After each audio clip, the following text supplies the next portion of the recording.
This is WWE superstar Drew McIntyre, and you're listening to the WWE Podcast. The champ is the one that everybody wants, me. Becky Lynch is going to WrestleMania. Claymore! Austin 316 says I just whipped your ass. This is my iron. You're going to acknowledge me. All right, everybody, welcome to the show. It is Sunday, the 28th day of September, 2025, and yes, we're going to talk wrestling. This is what this show is about. We're going to talk this week in WWE. Yes, we're going to talk about that botch, that horrible botch, in a long line of recent botches in the women's division. That's not good. If you remember the Becky Lynch one just a month or so ago, that was just horrific. This one was no better on SmackDown, and we'll get into, if you care about such things, we'll get into who's to blame, the different scenarios of what could have happened. We'll talk about Seth Rollins and the Vision and Cody Rhodes and Paul Heyman and Randy Orton and all the rest as we build towards Crown Jewel in just a couple weeks. Crown Jewel is only a couple weeks away. We will get to all of that. I'd like to invite you first to join us at the Patreon side of things if you want to go ad-free and get yourself an ad-free stream of this show. Patreon.com/WWE Podcast. $1 a month is all you need to get started to get that ad-free experience. Now, before we get there, though, quick mention. Okay, I have to mention this because baseball season has officially concluded. And if you don't like baseball, if you're just like, oh my God, shut up, I want to hear wrestling, then just forward ahead a couple minutes. But for those that care, and you're into baseball, well, the MLB season, regular season, has come to a close. And if you care about the New York sports teams, well, both of them came down to tiebreakers, and neither team won the tiebreaker. However, the difference is for the New York Mets, who have just basically been watching a car crash in slow motion, they no longer qualify for the postseason, which is really incredible. They lost the tiebreaker to the Reds. They actually lost their game. If they had just won their game today, they would have been able to make it to playoffs. They didn't. So I apologize on behalf of, I don't really apologize, but I do feel sorry for the Met fans. I do. As a Yankee fan, I never understood the hate for the Mets. Never did. I don't have any ill will, even though I'm told I'm supposed to as a Yankee fan. I'm told I'm supposed to hate Met fans. I really just don't. So I do truly feel for you guys who have just watched a team with one of the highest payroll records ever collapse in grand fashion in a very slow motion car crash, unlike 07 or 08, where it kind of happened all really quickly. It was like 17 up, or they're 7 games up with 17 to go, and they lost the division and lost the playoff spot. This was one that just kind of happened since the end of June, just kind of slowly, trickling off into oblivion. And you guys lost by 1 game. All you had to do is win today, and you didn't. And for the Yankees, hey, we've got the Red Sox on Tuesday night.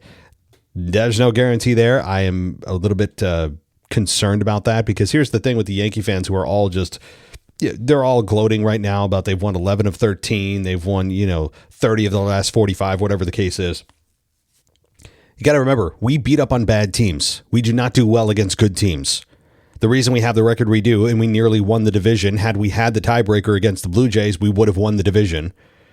The reason that we don't, or we do have a good record, and one of the best records in baseball, is simply because our back end of our schedule, we beat up on bad teams very, very well. We are very skilled at beating up on bad teams. But when it comes to any good team, any team above 500, we do not do well. So with that said, I do have a bit of concern on the wild card game that is the series that's going to be a best of 3. It's all you got to win 2 games, and it's all going to be at Yankee Stadium, which is a plus. And I'm sure we'll have Fried going, and I don't have any guarantee that we're going to win this. I could see us getting swept. I could see us sweeping. I could see this coming down to Red Sox in 3, Yankees in 3. I mean, it's a very, very, very quick series. It's about as quick as a series can be. And I really don't have an inkling. I mean, if I was to guess, I would say Red Sox win in 3. Yankees will lose game 1, win game 2, lose game 3. That's kind of been their MO throughout the entire regular season, is they lose 2 out of 3 to good teams. So in some form or fashion, either we'll get swept 2 games, or we'll at least bring it to 3 games and get swept in, or lose in 3. That's my guess. But I mean, who the hell knows? All of the possible scenarios are on the table when it comes to such a short series in Yankee Stadium. The Yankees are unpredictable, but we do not do well against good teams. And the Red Sox are, I think, a good team. They're not outstanding. And for the Met fans, well, I guess we'll see you in 2026. Yeah, I do feel for you. That's brutal. It's got to be horrible to be a Mets fan. I don't know how you do it. I really don't. But all right, that's enough baseball. So hopefully for those of you that skipped ahead and said, oh my God, just get to wrestling. Well, here's your wrestling. Okay, let's get to the botch. That seems to be the hot topic, begrudgingly, I'm sure, for Tiffany, Jade, and Nia. Well, I'm sure nobody wants to talk about it there, obviously. And WWE cut it out of their highlights on their YouTube channel. Clearly, I would too. So, I really don't want to spend too much time on this. Botches happen. Okay, I'm understanding not an easy business, dangerous business. There's a lot more to it than people really understand. And I get that. This botch was exceedingly bad because it was so obvious. Sometimes botches happen and it just actually goes under the radar. I bet you there's botches that even the most ardent wrestling fan it just goes unnoticed because as a skilled performer, you know how to kind of work around it to make it look like that was supposed to happen. Or it makes it look like that it didn't happen at all. And you can pull some, magicianry, some kind of sorcery. And this one, though, it's something you just can't save. And so this championship match, which otherwise I thought went fairly smooth, you had Nia you had Jade try to pin Nia. And then you had Tiffany Stratton drop kick Jade off of Nia to try to get the victory. And that's where this happens. And that you see the referee go 1, 2, and Nia doesn't kick out.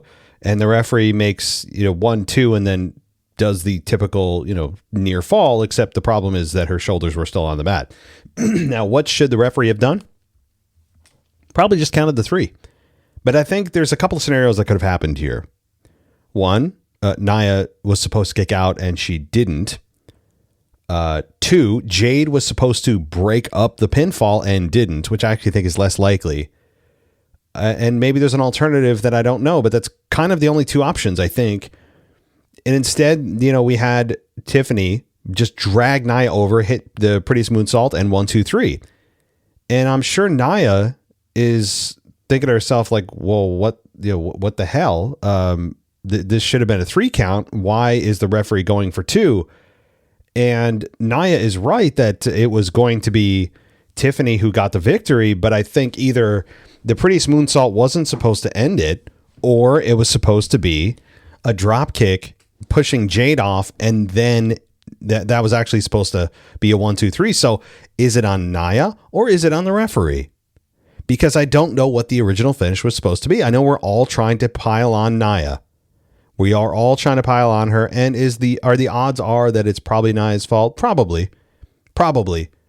But the referee also is at fault. Even if Nia is at fault, her shoulders are on the mat. She is supposed to lose anyway, and it's supposed to be 1, 2, 3. So either the referee thought it was supposed to be the prettiest moonsault that ended it, or she screwed up and it was actually supposed to be that spot.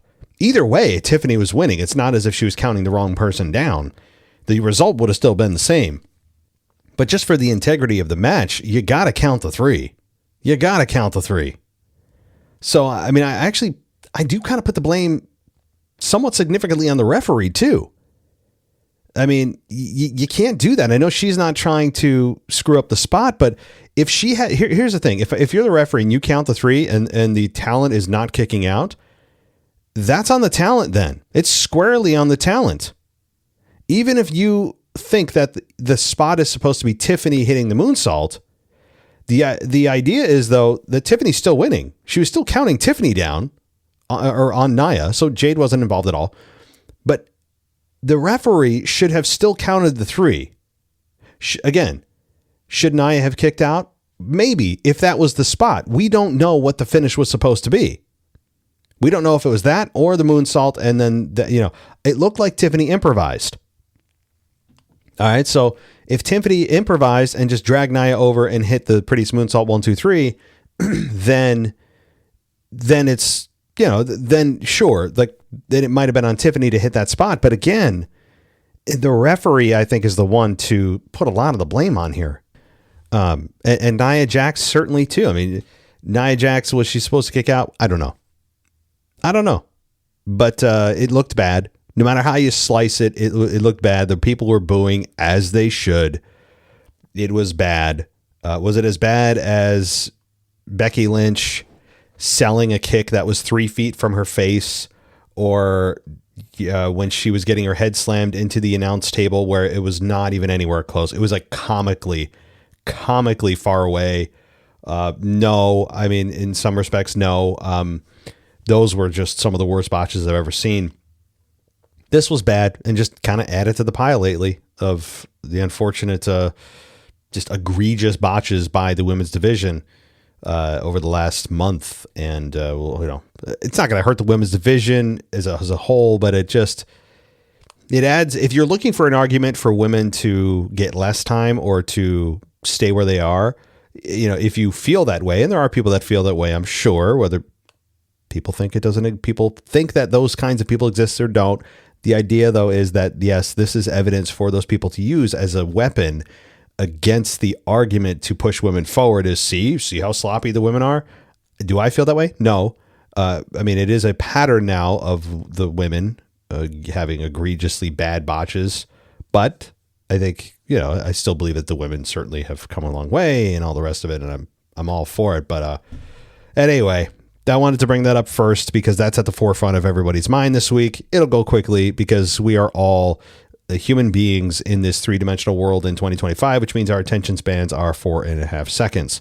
So luckily for Tiffany and Nia and the referee, which I can't remember her name, but they will all be absolved of this because time and our attention spans today are like nothing. So, alrighty. Let's get to it, though. We'll talk a little bit more about SmackDown. If you want the full SmackDown review, as I say every single week, you can listen to Amanda's review. Did a great job this week talking about SmackDown and gave her very candid thoughts as she does. And let's get to it. So Paul Heyman was in the ring and he was booed by fans, and he said that there was so much to talk about, but they only had 2 hours. He said everybody who watched WWE Unreal knows that the people at a Gorilla were panicking over the possibility of him speaking for 2 hours, but he said he wouldn't do that. All right, first of all, Heyman, listen, I love you, man. Is there any semblance of emotional attachment anymore? Does WWE even care? I mean, they're talking about the show that goes behind the curtain of the show on the show. Can we not? Can we not do that? It's such a, you know what? It's so disrespectful to the business. I mean, again, I sound like I'm an old timer who's been in the ring. Of course, I've never stepped foot in the ring, but that doesn't mean I can't have respect for the business and understand what the mystery of the business used to mean for the business. Like as a fan for 30 years, I think I can speak pretty clearly on that and have an opinion that has a little bit of weight anyway. This is, I don't know, this TKO version of WWE it's very emblematic of how Paul Heyman came out here. And I would imagine he, with all the stroke he has, probably agreed to this and wasn't told, no, you're going to say this. He might have come up with it himself. I don't see the point in it. I know it's a small thing, but when you continue to just remind people during the show that what you're watching is a show and it's not real. Yeah, you just see that Unreal? Everything I'm about to say it's all staged, guys. What the hell is going on? This TKO version of WWE throws it has 1,000% focused on just maximizing the amount of money they can make, and they're unapologetic about it, throwing away any semblance of respect for the business into the toilet. And at times it's been embarrassing. And they've basically told the fans that, you don't like it, then, even Triple H, who I think was a spokesperson, the executives probably speaking through Triple H prior to WrestleMania this year of him saying, hey, just basically shut up and enjoy the show. And it's just, okay, I guess we'll pull our money then if we're not allowed to speak. I didn't know I had to purchase a ticket to have an opinion on something. Oy. I don't know. This corporate version of TKO, it certainly has had its net negative effects. versus having the McMahon family owning it. But regardless of what you think of Vince McMahon, just from a purely macro view, I don't care who it was owning it previously, just the previous administration and how the company feels and the things that they did versus what TKO has done to the company. And there have been some positives, but we're starting to see the longer term results of a company that doesn't understand or know wrestling owning a wrestling company. We're seeing what their priorities are. And it's not about protecting any kind of kayfabe. It's in fact pulling back the curtain even during the show. It's about bringing in celebrities and making sure that, they maximize every square inch of their canvas, of their tables, eventually of the tights and the garments of the wrestlers, making sure that the sponsors can purchase that. Telling the audience, Mark Shapiro telling the crowd or in an interview, hey, we're not pricing for families. In fact, the prices are going to go even higher. I mean, it's insane to think about where we used to be and where we've come here. And we're all just accepting it. I don't know how people afford to go to events. I don't know. And God bless you. If you can, or you're just willing to dip into some savings or dip into your checking account or whatever, or you're fortunate enough where money's not an issue, which is, not the case for most of us, then God bless you.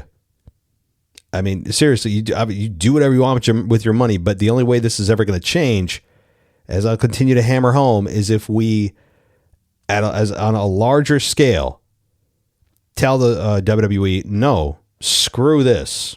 And screw you, we'll watch. And, that's harder to do than not attending an event if it comes to your city, because we're going to watch on YouTube. We'll watch on, Peacock, or if you've purchased ESPN Plus, whatever, then I understand it. I'm not going to stop watching wrestling either. But the best way you can deflate these ticket prices is to not buy them.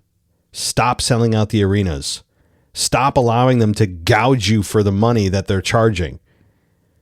And I don't blame them, actually, in one sense, for increasing the ticket prices, because I'm sure they're trying to say, how high can we go before they, where's that threshold where we start to see a decrease in ticket sales, but also we're maximizing how much we can charge where the consumer's willing to pay. They're trying to find that high watermark. That's what they're doing right now, and we're all somehow just complacent with it, and we shouldn't be. We shouldn't be, but it's a voluntary exchange. That's the thing, too.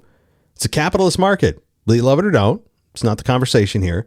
We are in a capitalist market, which means they can charge what they want, up until the point that the consumer says, no, I'm not doing that anymore. And to much of the families who want to go but are priced out of its dismay, the high watermark hasn't been found yet.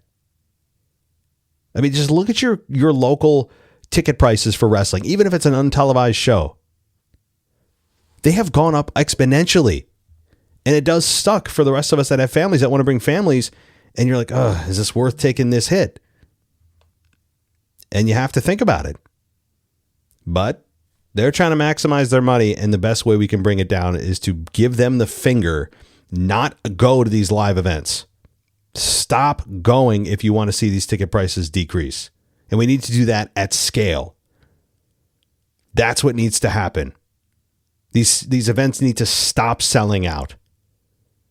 Their PLEs need to stop selling out. Their Saturday night main events need to stop selling out. Their WrestlePalooza that wasn't even worth a half of the price of the admission of the ticket needs to stop selling out. Embarrass them. They need to be embarrassed on a national scale for them to respond to the ticket prices. So there's my, as much as I love WWE, they are still a company trying to make as much money from your pocket and mine as they can. And until we say, nah, yeah, I know you're coming to town. I know, yeah, that's cool. But no, I think I'll sit at home. Until that happens at scale, guys, the ticket prices are going to keep going up because people are still willing to pay. And I think a lot of that has to do with maybe FOMO or a lot of it has to do with the way you can pay for tickets now, which is financing them through a firm or another third party financial institution. You can just finance it. You can finance pretty much anything these days, which makes it more tempting because you're like, oh, well, it's only $60 a month for the next 3 months, 6 months, whatever. That is tempting. I understand it. I fall into that trap sometimes too. Amazon is killing me with that because I've got a firm and it's like, oh, well, I need a new golf club set. It's only like $200 for the next 5 months. I get it. I understand. So the financing options that are available to the tickets or your own card or PayPal, however you're paying, it makes it seem like it's not as bad. But all right, there's my rant. There's my soapbox for how we fight back. Okay, so let's continue here. My goodness. We got Booker T on commentary, but at least Michael Cole was there to balance him out. Booker T is just, I've said that before. He's from my taste, he's tough on commentary.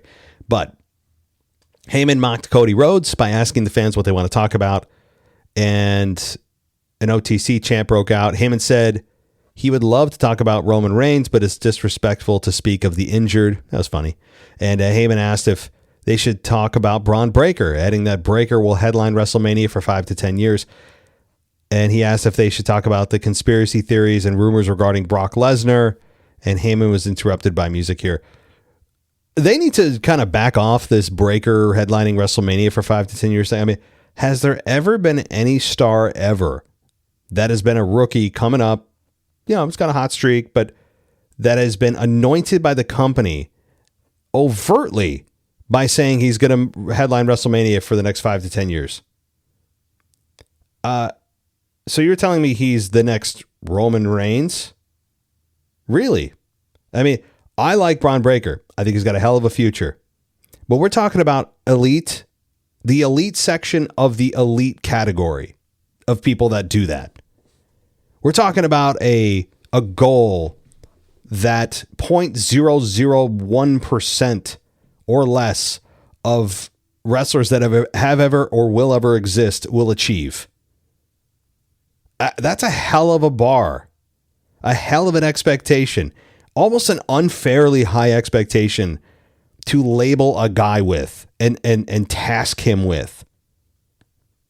If I was Breaker, I'd be like, hey, thanks, guys, listen, I appreciate that. I mean, I'll never say this out loud, but I appreciate that. But come on, let's live in. I like to live in the realm called reality, and being a realist here, it ain't gonna happen. It's just not. Will Braun Breaker be involved in a main event? Yes. And if he does do the next 5 to 10 years, the reason I'm bringing this up is because it's been said over and over and over and over and over. All right, moving on. So Cody Rhodes comes out and he got a big ovation, and he said he made a mistake when he was referring to Heyman as a goon. Cody said Heyman is one of the smartest men he knows, and Cody said Heyman loves to stir it up, and he has the entire locker room stirred up. Cody asked Heyman to tell him about Brock, and Cody had the production crew put a shot of Heyman introducing Lesnar at WrestlePalooza on the big screen, and Cody asked if that looked like the face of someone taking part in a one-night thing.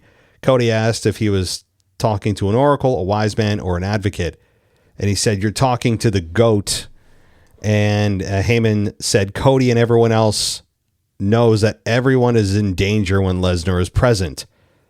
And Cody turned and saw Braun Breaker and Bronson Reed at ringside, and Heyman told Cody that Lesnar wasn't at the show, and he said, "What makes you think you're not in danger right now?" And that's when Cody and Reed come up, and Cody said he keeps hearing that Breaker is a WrestleMania main event waiting to happen, and he said he'd bet that Heyman tells Reed the same thing, and Cody said he would have killed to be a Heyman guy when he was Breaker's age. And Cody said he grew up the son of a booker. He grew up around people like Heyman. And Cody said he studied Vern Gagne, Bill Watts, and Eric Bischoff, and he saw it all. He said you guys could always tell what they were doing it for, and why they were doing it. And Cody said no one has figured out Heyman, who smiled and was standing on the apron. And that's when essentially he started to throw punches, and they ended up getting the best of Cody. Randy Orton comes out to a big ovation, and he ends up RKOing Reed and standing side by side with Cody Rhodes. So fun little segment here with Cody and Randy Orton. And I think it was a really good start. Great start to the show, actually. Couldn't ask for a better kind of put together opening segment that would lead to something bigger. So no issues here. Nice to see Randy Orton involved. And okay. The Street Profits take on Miz and Carmelo Hayes for a shot at the WWE Tag Team titles. And this match ends with Carmelo Hayes and Angelo Dawkins beating the Miz, and Montez Ford and Angelo Dawkins beating the Miz and Carmelo Hayes. So they're going to get a shot at the tag team titles. And it ended with Dawkins hitting a spine buster on the Miz. Ford followed up with a top rope splash and covered the Miz and got the 3 count. Now, prior to that, though, we had the typical Miz tagging in as Hayes was going to go for his finish. And he grabbed his hand, and the Miz asked what he was doing. And even at the end of the match, when Hayes could have saved the Miz, he didn't. He opted to just watch. He was a spectator when he could have been a participant. And I think that kind of tells us where we're at with the Miz and Carmelo Hayes, which is at the very end. We're at the end. We're at the finale of this tag team. It probably will officially implode in the next couple of weeks. How could it not? So we all know where this is going to end, and it's Miz is a heel, Carmelo is a babyface, and that's pretty much it. I think I don't know how this ends any other way, really. All right, well, so the Street Profits get a tag team title match. They don't excite me. They have been frozen in time for the last several years, not even weeks, months, years. This team has been frozen. And I will continue to hammer it home until they do something significant with this team, which means break them up.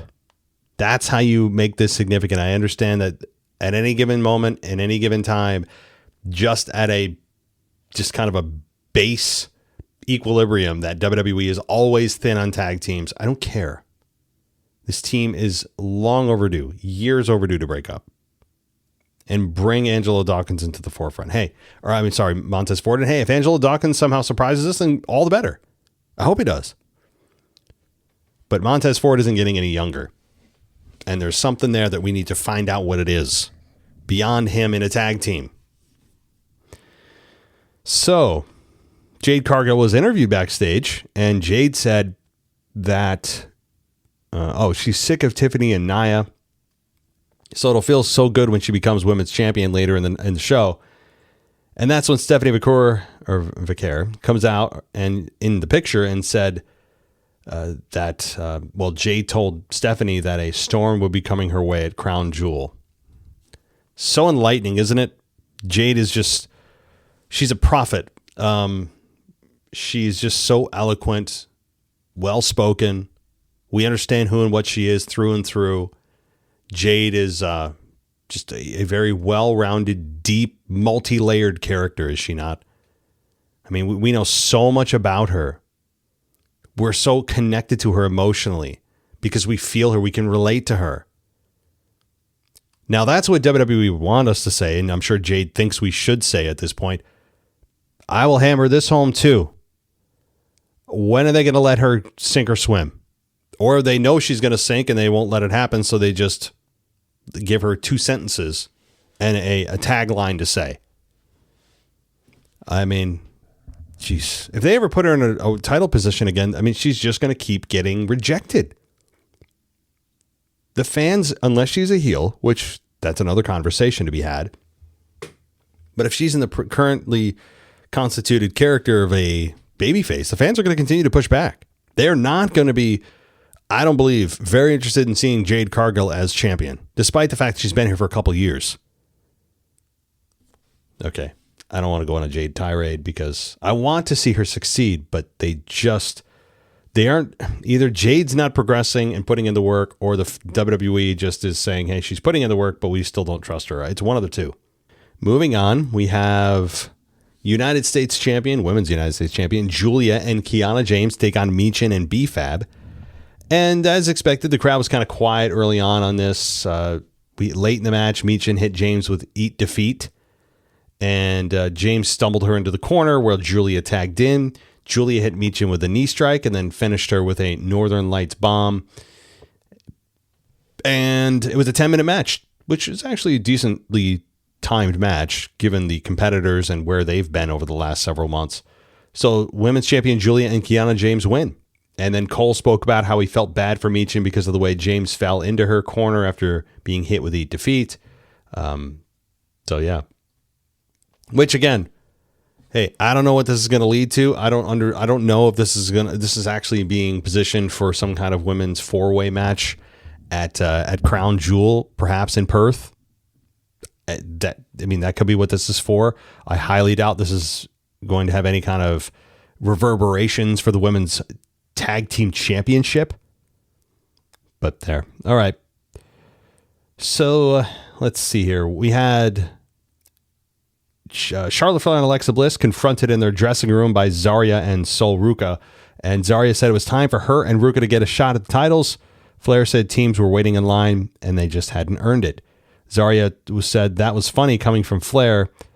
And Ruca was apologetic. Flair told Bliss she was proud of her after Bliss told them to prove themselves and get in line. Oh, okay, that's fine. I don't have much more to say about that. Okay. We had Drew McIntyre stand in the ring with a boot on his foot, and he spoke about his history, and he said it was the same arena he should have entered as WWE champion. McIntyre said he's not champion because of Cody Rhodes, and he said he could see in Cody's eyes that he had him beaten, and he complained about how the referee took 6 seconds to count a pinfall, and he asked if the referees work for WWE or for Cody, and he forgave the referee because he has a family to feed, but he blames Cody Rhodes. And Nick Aldis comes out and said he saw some things from McIntyre's perspective, but he told him not to make excuses because he's better than that. And he said he saw McIntyre kick the broadcast table at WrestlePalooza, and McIntyre didn't get the walking boot from WWE Medical. Aldis said the referee's decision was final and he was done, and he made his exit, and McIntyre continued to complain. Jacob Fatu comes out, told him to shut his ass up, and he called him a peg leg. They were grabbing the mic back and forth from one another, and Fatu said McIntyre must have forgotten that he's all gas and no brakes, and that's when McIntyre ends up, what was it? Oh, it's Glasgow Kiss. He hits him with a Glasgow Kiss, and Fatu kind of sold it and then turned and super kicked McIntyre, took the boot that was laying there, or took the boot off of McIntyre and then hit him in the head with the boot. Okay. I mean, this was, I think, fine. A good moment for Jacob Fatu. The analysis I'm reading here says that they lost the crowd somehow. I don't think they really lost them. They were just waiting for something to happen. There's kind of a lot of things happening here. But Jacob Fatu and Drew is not a bad place to go if they want to go there. I still believe and will continue to believe that Drew should be involved in the title picture and win the damn belt. But they have a PLE to build to in 2 weeks. So Drew versus Jacob Fatu is fine. But I think Drew should win. Again, this is an unannounced match, but Drew should win that match that's unannounced and put himself back in the damn title picture. I know Jacob Fatu is kind of the hot new hand. He's younger. I get that. He's a fresh face. But still, Drew is by far the more polished performer, the more well-rounded performer. The one that deserves the belt is Drew. And I just, it's criminal how he hasn't been able to, WWE hasn't been able to find time for him to have a long run with it. So we had Tiffany Stratton and looking in the mirror backstage, and I'll just move on here. The next match, Sami Zayn versus Javon Evans for the U.S. Championship. What a great match. This is, just really good. Fun open challenge here with Sami Zayn beating Javon Evans in 10 minutes and 20 seconds. Oh, man. The finish was awesome. We had Evans catch Zayn on the top rope with a Hurricane Rana. Evans covered Zayn for a near fall. and Zayn came back with an exploder suplex and followed up with a haluva kick attempt, but Evans cut him off with a flying knee, went for a top rope corkscrew dive, but Zayn moved, and Evans avoided a haluva kick and hit the double rope jump into an OG cutter, which looked great. I mean, boy, it's hard to get believable near falls nowadays, even at PLEs or big events.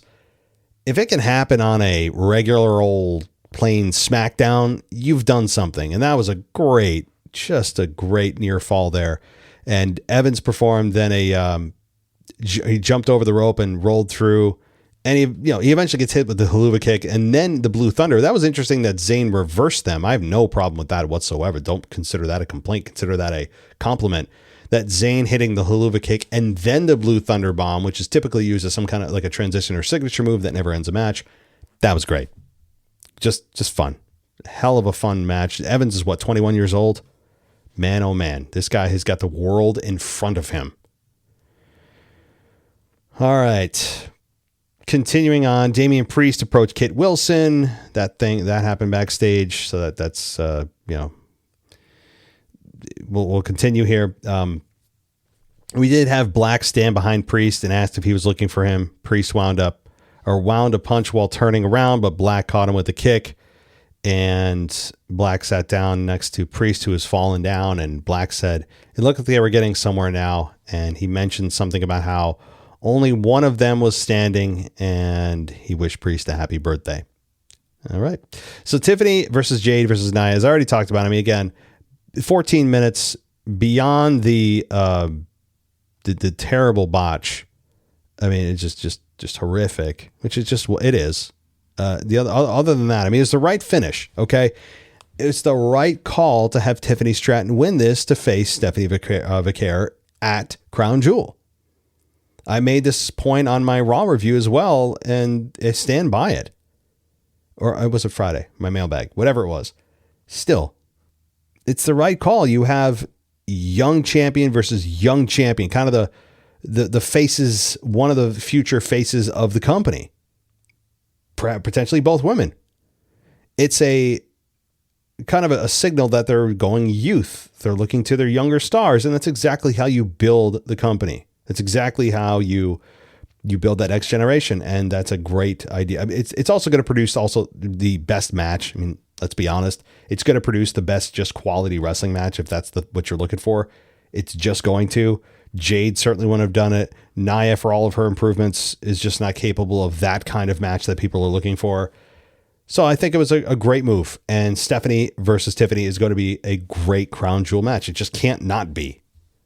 So I'm looking forward to that one, despite the fact there's absolutely nothing on the line than a completely invented championship. So, all right, let's touch quickly on Monday Night Raw. Let's go to that. I'll just breeze through it if you already forgot what happened, as you likely listen to this before Monday Night Raw tomorrow night on the 29th of September. But this is what happened last week to catch you up. We had Cody Rhodes come out, and Seth Rollins came out quickly with Braun and Paul Heyman, and they had a bit of an interaction, and Cody said Rollins changed his life by agreeing to face an opponent he didn't know WrestleMania, and Rollins took issue with Cody claiming he's the quarterback, if you forgot about that part, and leading WWE into the future. And Rollins said it's not a two-man show. I'm the alpha. And yeah, I mean, that's kind of it. The first match was Penta, Eric, and Ivar taking on Kofi Kingston, Xavier Woods, and Grayson Waller in a no DQ match that ended with Penta, Eric, and Ivar beating them in 10 minutes exactly. We had the next match of, let's see, boy, a lot of backstage stuff on Monday. Bayley versus Roxanne Perez, with Bayley beating Roxanne in 10 minutes and 40 seconds.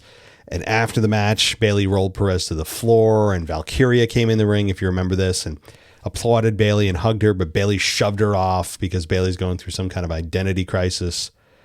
And then we had Rusev versus JD McDonough. This match, what was the finish? I can't remember this. Rusev beats JD. Look at the timestamp, 10.5 minutes where Rusev beats him. And Dom does not help. He could have, but he didn't. So it's building to Rusev and Dom for the Intercontinental title. Likely at the PLE, but could also be easily a Monday Night Raw match. Jey Uso took on LA Knight here with Jey Uso beating LA Knight in 9 minutes and 15 seconds. And the finish after the match, Jey exited the ring, headed to the stage, and Jimmy Uso comes out. Jimmy does not get help from Jey.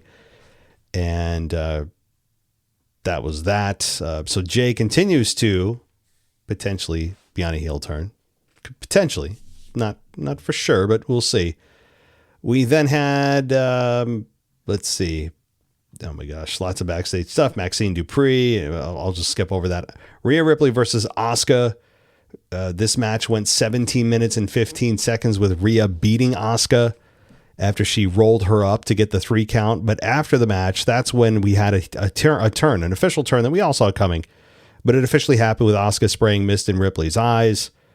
And we had, Kyrie beat down Rhea, and then Io Sky tries to come out and reason with Asuka, and Asuka turns on Io and then gives the orders to her lapdog of Kyrie to attack Io, and that was it. So yeah, the women main evented Raw and SmackDown this week for the company, and again, I don't think that's by accident. That's by design. I think that's absolutely by design.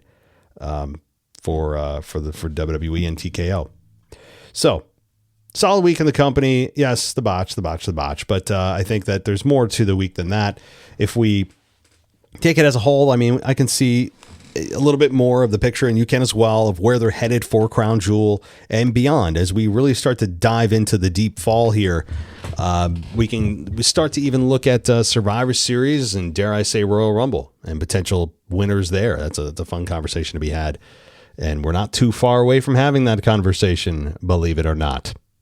So that will do it, everybody. I appreciate your patience with me, your consistent listening. I know that this podcast has been going on for, 11 years now, which is kind of crazy. And I'm trying to expand it the best way I can. But my personal time, like yours, is limited. So, all right, everybody. Thank you. I'll be back on Tuesday for the Monday Night Raw review.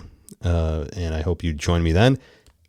If not, and you're just like, oh my God, the ads, you hear them every 9-10 minutes. Well, go to the Patreon side of things, patreon.com/WWE podcast, and join us ad free for $1 a month. Of course, you can go higher than that for more perks, but that is the one to do. And one final thing, if you've gone this long, well, we have a couple openings. If you are interested in doing NXT or WWE After Dark, which can be about anything, and it's an adult version of the show. So if you're interested in After Dark or NXT, the floor is yours. Send me an email at mailbag@wwepodcast.com and tell me you're interested, and send me a 5-minute sample of the audio. 5 minutes. That's all I ask, just so I can hear what you sound like.